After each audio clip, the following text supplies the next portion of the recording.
Hey, what is it? Welcome to episode number 1 of the WWE 15 review, where in the inaugural edition of this series, we're going to review the latest edition of Monday Night Raw in under 15 minutes. This is going to be a new series that we're going to start doing. The story collection is going to continue.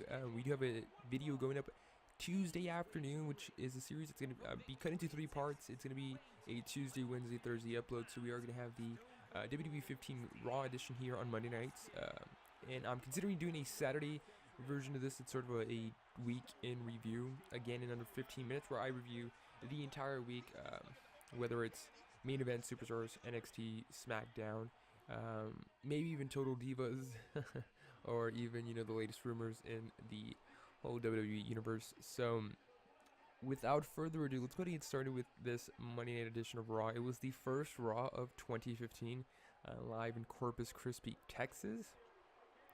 Right off the bat, we started off with a video package of what sort of went on last week towards the end of the Raw, with Seth Rollins and Edge.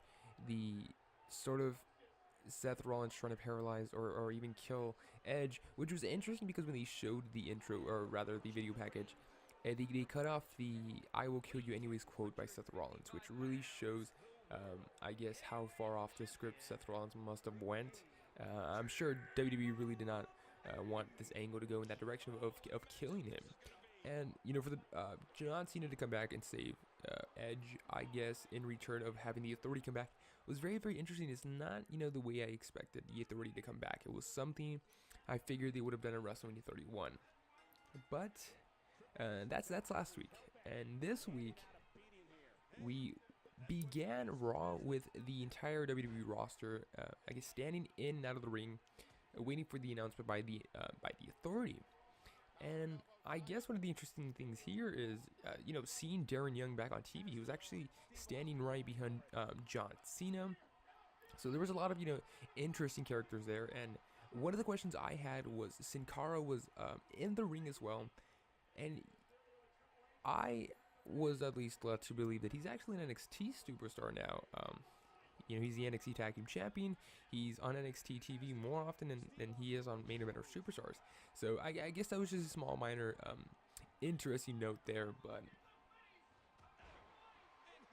you know, here's John Cena sort of giving his apology to the WWE Universe, the audience, everybody watching. And then he gets interrupted by Stephanie McMahon and Triple H. And to see the look on his face, to see the look on John Cena's face throughout the entire Monday Night Raw was really, really funny. He had this face of just the biggest shit face ever. Like, you can tell Cena felt bad for having the Authority back, but, you know, he really, really needed to bring him back for the sake of saving Edge. So the Authority is back, and they're back in their whole shenanigans here for the first segment of Raw in the opening segments, and the Authority could not have had a bigger night than this. So many swerves, but so many, you know, surprises still at that. Even though you expected some of them to come, there were still, you know, huge surprises. And one of the first things the Authority does when they return to the WWE is put Dolph Ziggler in a match for his Intercontinental Championship against Bad News Barrett, which makes sense. And it was a surprise to me that they picked Bad News Barrett. I figured, you know, they would have brought something up with Luke Harper and then say how, well, he already had his thing, let's bring another Authority member. And, you know, I guess at the time I wasn't thinking, you know, they would actually do Rusev. I wasn't sure who they were going to pick. Bad News Barrett came to a sort of a surprise to me there. Very interesting surprise because the match was very, very short, which sort of made me mad because, you know, here is an amazing match, and here's a great opportunity to slap the belt on Bad News Barrett. And they ended in a couple of minutes, so I'm like, and if you guys want to go to it, I have a Twitter right now, and I usually live tweet Raw and Smack, not so much SmackDown, but Raw and the pay-per-views. And when the match ended, I figured, okay, this must mean that Bad News Barrett and Dolph Ziggler are going to build something towards the Royal Rumble pay-per-view. Chances are they're going to do the Intercontinental Championship match there at Royal Rumble, which was okay, because I figured, you know, okay, there is when they can go ahead and slap the belt onto Bad News Barrett, but that's not what they did.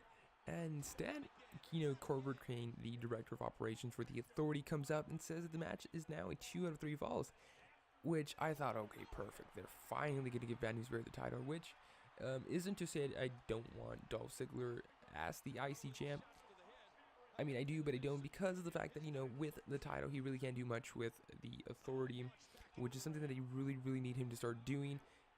For him to go at Survivor Series and win the match against the Authority, and then have John Cena, of all people, come back and say that the Authority is back. You would imagine that Dolph Ziggler has that power, but instead John Cena really took it from him. So that, Survivor Series match really goes to nothing now. And, taking the title from Ziggler allows them to, to have Ziggler work something with the Authority, whether it's at Royal Rumble or Fastlane or even WrestleMania. But, in this match alone, it was a very great way to go ahead and kick off 2015 for WWE Raw.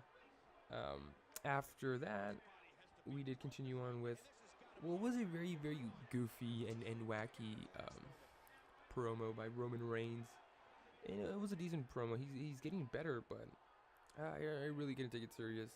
I don't remember some of the stuff he was saying, but he was making silly comparisons. So it's like I sort of just zoned out after that, because it was really not, something that can make me buy into his whole tough guy deal. But now I guess we're gonna run into some of the matches that we did see in Monday Night Raw. A lot of them very, I guess, noteworthy. After the Roman Reigns promo, we did have the promo by Wyatt towards Dean Ambrose, which was something that really got me interested into this rivalry. It's something that I was never really crazy about to begin with. I guess I was upset at the fact that how fast Ambrose and Rollins sort of ended and just transitioned onto the rivalry with Bray Wyatt. A very interesting promo, I'll go ahead and say that. But then we have the Ascension come out, the Illuminati, if you will. I'm still not sold on this group. I saw the end of their run in NXT just a little bit, and I couldn't buy into it. I couldn't buy into the Ascension, and really, I don't see a future for the Ascension. I don't. Not with this gimmick. I really don't. And, I think in the Royal Rumble, they'll probably slap on the tag team title belts for them. Probably take it off at WrestleMania.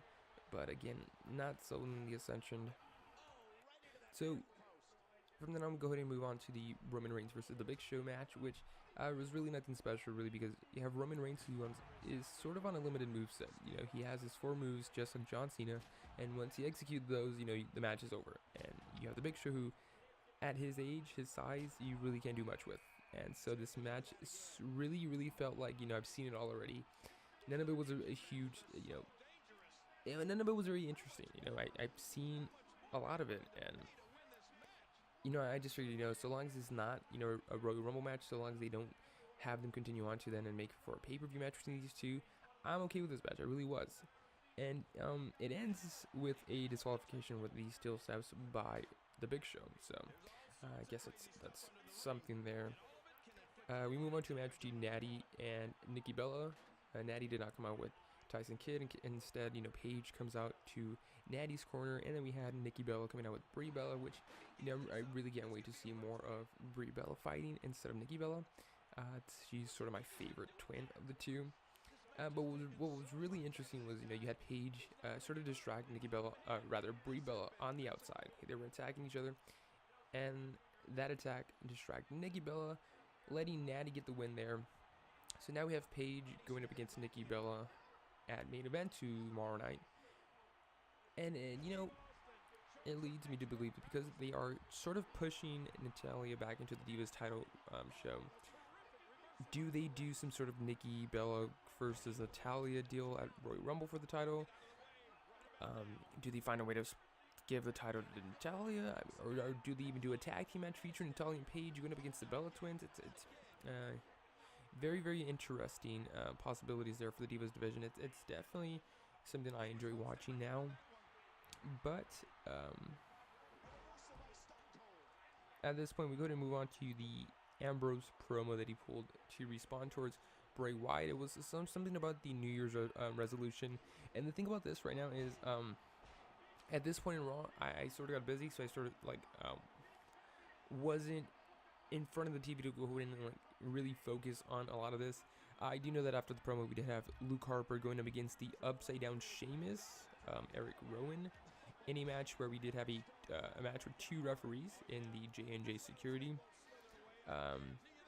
I think Luke Harper came out victorious in that one.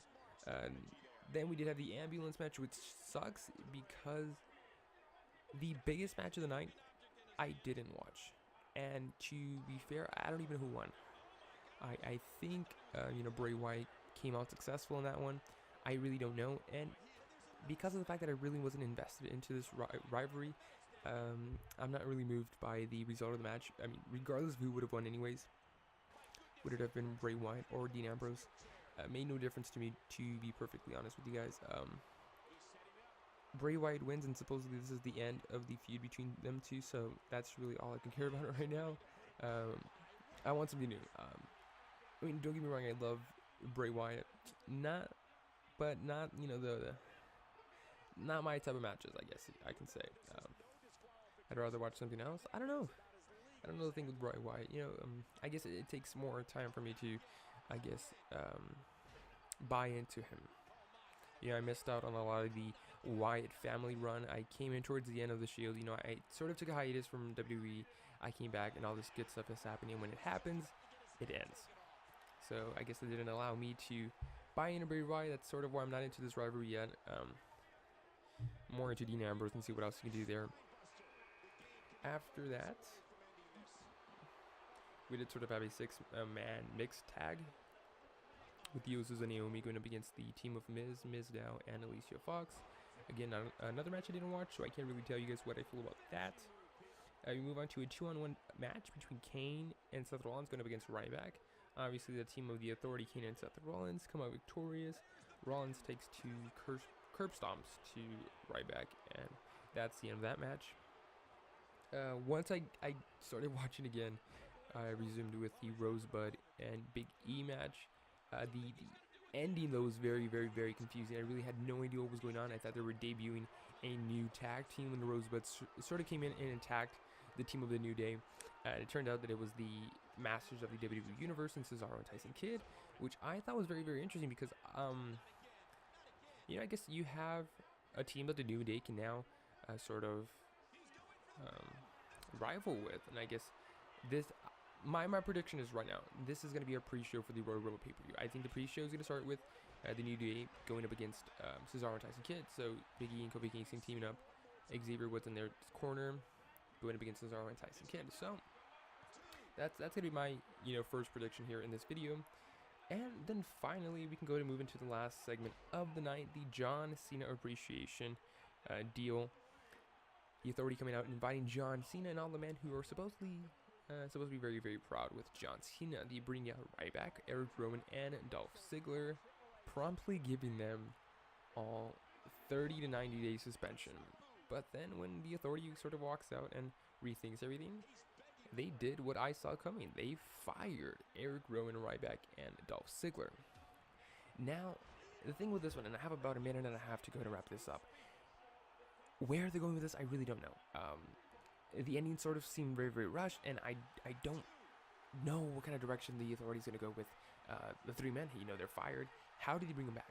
They do some sort of 6-man tag where they can fight for their right to come back into the WWE.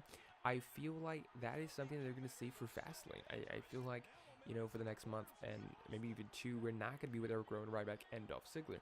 Now, that's just like wishful thinking, because I think that this is a great way to go and sell Fastlane, sort of Dolph Ziggler's return to the WWE, but this sort of for sure confirms that Dolph Ziggler will not be winning the Royal Rumble as many would love. That's the same for Ryback, which I'm happy for because I really don't want to see Ryback win. But my Royal Rumble predictions are for another video. As of right now, the Authority is back.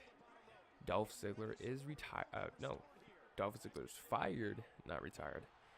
Ryback and Eric Rowan are also fired. So, what has to be the greatest Raw in the last couple of weeks. Definitely a great way to go and start 2015. This sort of puts an end to the WWE 15 review with the Raw edition here, episode number 1. And now that I'm sort of done with that, join back tomorrow, Wednesday, and Thursday. We are going to have parts number 1, 2, and 3 of another, WWE story collection coverage. And then Saturday, I'm looking towards having a WWE week in review. Again, another review of the entire week of WWE in under 15 minutes. So, hopefully you guys enjoyed the video. Go ahead and leave me some feedback. See what you guys thought of this idea. So until next time, I'll see you guys later.